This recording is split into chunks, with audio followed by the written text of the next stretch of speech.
Good afternoon. Welcome back to Passion World Talk Radio Network, a wholly owned subsidiary of Global Media Network LLC. Educate, enlighten, entertain, and let's not, forget mindfulness. On today's episode, we are going to discuss the dangerous Nazi legend behind our current administration's ruthless grab for power.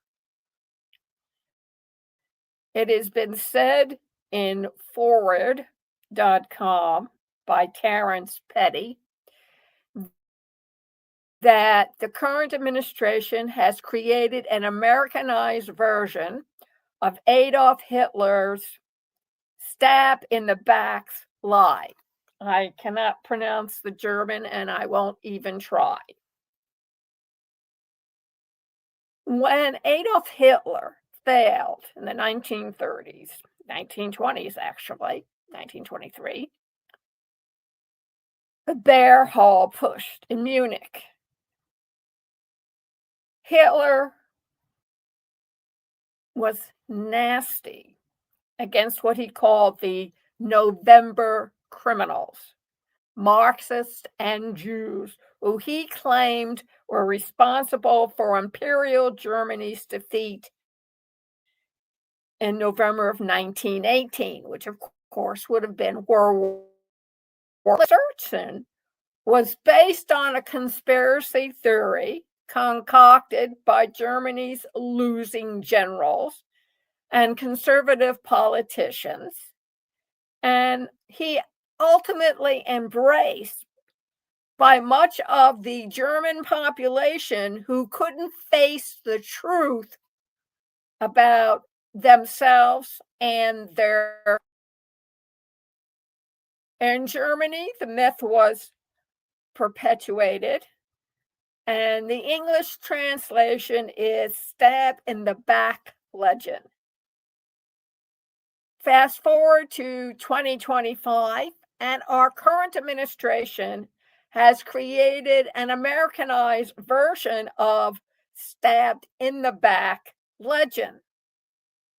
A myth that our country was led to ruination by Biden and the Democrats, prosecutors who go after this current administration, judges who rule against him, non-MAGA news media, practitioners of wokeism, and elite universities, among others.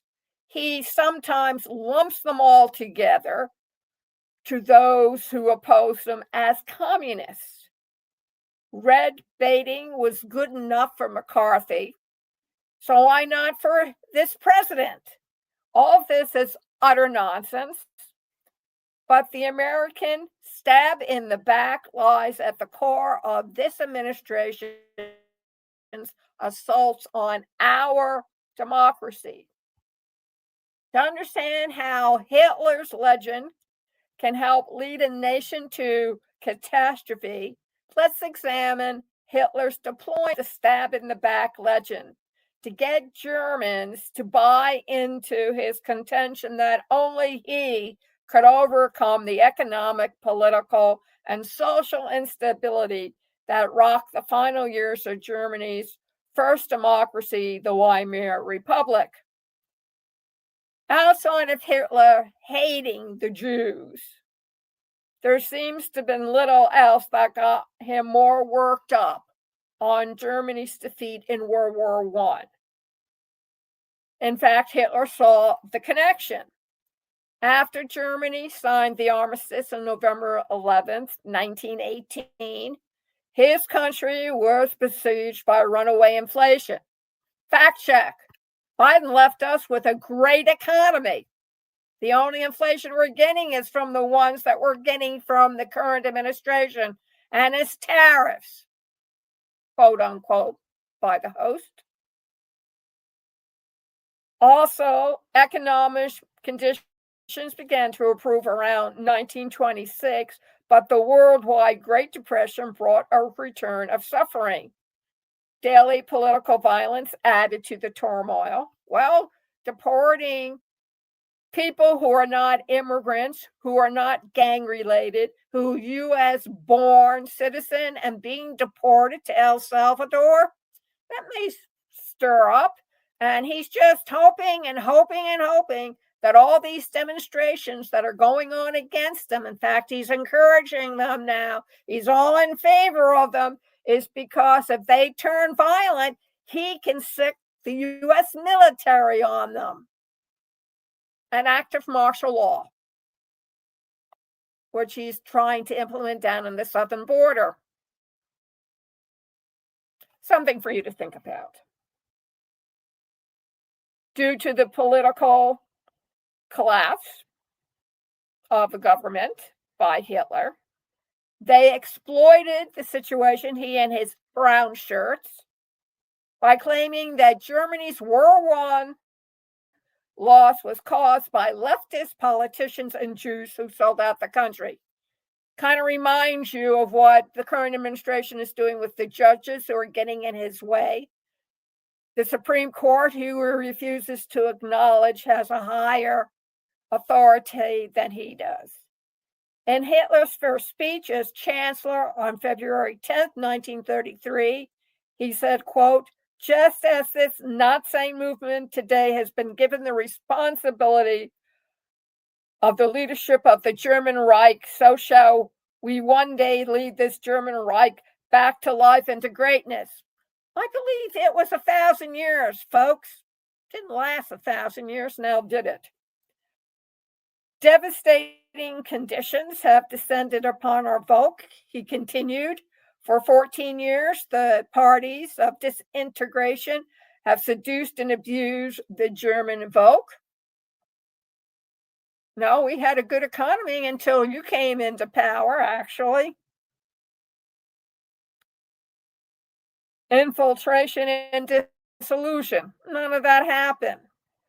This stab in the back lie was the subject of a 1925 Munich court case that pitted a socialist newspaper, the Munich Post, against the conservative South Germany monthly magazine, whose editor, Paul Kosman, published 2 booklets that vigorously promoted the stab in the back myth, and the good guy lost. Why? Well, we all know they were bought off, or they were afraid for their lives, which is what's going on now. The Republicans are afraid to say anything, and there's only the few and the far and the between who's saying anything at all. As the extreme right passions got worse, the stab in the back legend lived on.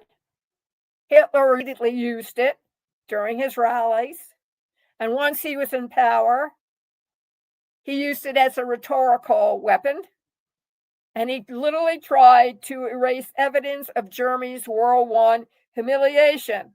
Well, that's what's happening right now with the current administration. Burn and ban books. Get rid of anything that has to do with women, African Americans, and the Latinos. And let's not forget the indigenous Indians who helped us win World War II with the Navajo language. Germans never heard of them before, and so could not use their code or break it. Just think about it. In 1940, Hitler ordered the military to destroy World War I memorials and occupy Belgium and France.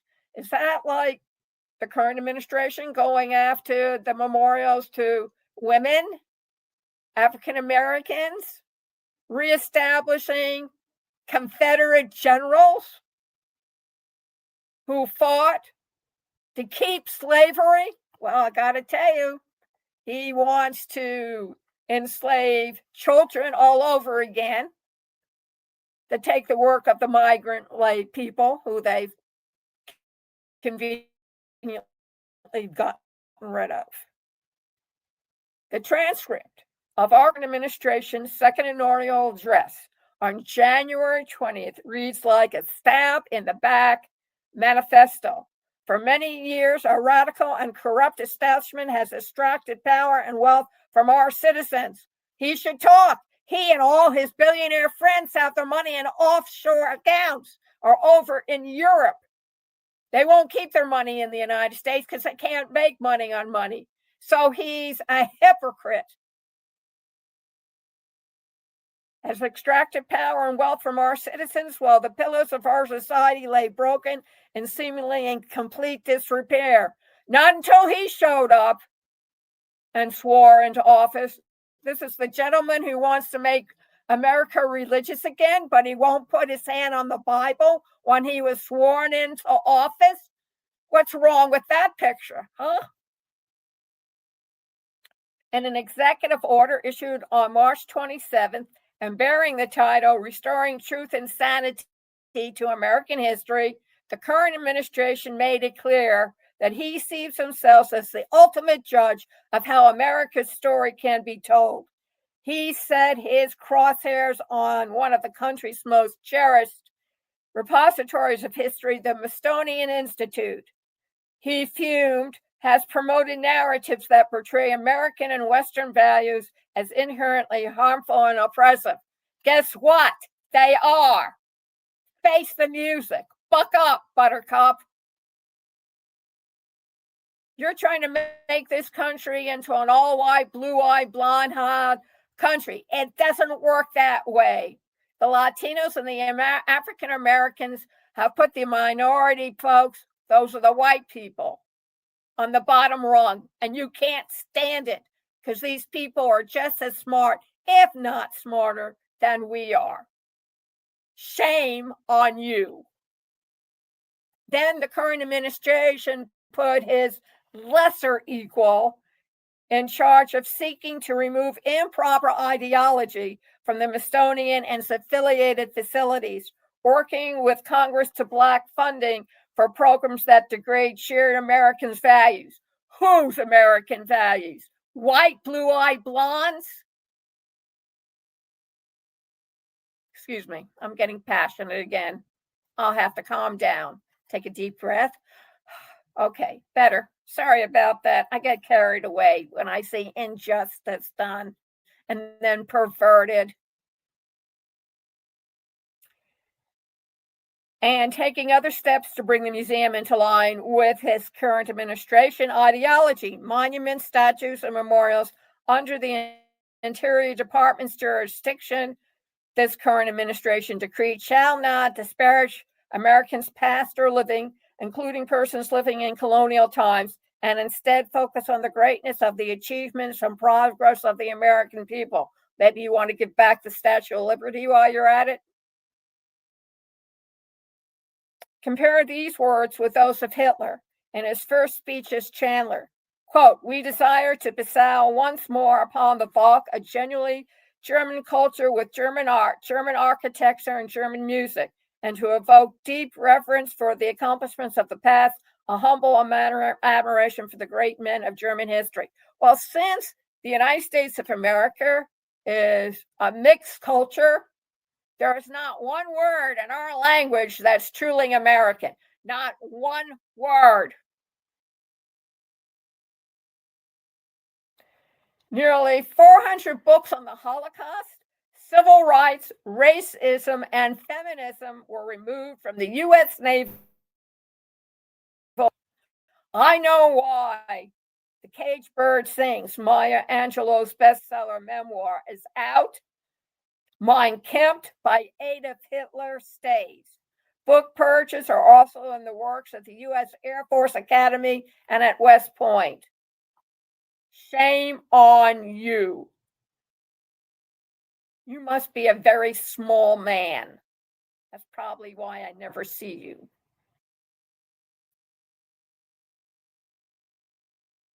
We're less than 3 months into this current administration's second term. And there'll be more lies, more scapegoating, more assault on law firms, on higher education, the free press, and the rule of law, citizens' rights, and on historic facts. What kind of America will we be living in 4 years from now? Have we already descended into a form of authoritarianism, or at least its pupil stages? Look up the word pupil, P-U-P-A-L. Google will let you know. There are some signs of hope. Some law firms and universities are fighting back against him to coerce them into bending to his will. Citizens are mobilizing, legions to the streets. He's just hoping that he can sick the U.S. troops against them. Courts have been ruling against his atheism, and as appeals play out in rulings against him, he keeps using his authoritative jackhammer against the foundation of American democracy. This article was written by Terence Petty, who is the author of Nazis at the Water Cooler, War Criminals in Post-War German Government Agencies, and Enemy of the People, the Munich Post, and the journalist who opposed Hitler. Footnote: the views and opinions expressed in this article are the author's own and do not necessarily reflect those of the forward. Discover more perspectives and opinion. To contact opinion authors, email opinion, OPINIO1, at forward, FORWARD.com. Thank you very much for listening to Lest We Forget Historical with Lillian and the Nazi legend and the U.S. president. You can see and hear this all over again at passionatworldtalkradio.com/blog and next Friday, and also passionatworldtalkradio.com. Scroll down to State of Current Affairs, click on it. It will take you to a web page and a Google link. Click on the link and it'll take you inside the belly of the YouTube beast to watch this video and all other videos we have produced. This show is sponsored by two companies, Conscious Research Solutions. Go check us out at passionatworldtalkradio.com/research made simple blog and sign up for a free 15-minute consult with one of our research assistants. The second company is Ruby.ai, AI with Lillian.com. It'll take you to a website where you can read testimonials about the AI app software. Also give you a demonstration. It's in there. And sign up for a monthly subscription. It will be the best investment that the tariffs cannot reach. And if you want more hard-hitting stories, interviews, opinions, and comments, please consider donating to us at passionatworldtalkradio.com/donations for an all-woman-owned and operational internet talk radio station. Thank you very much for listening and have an awesome weekend.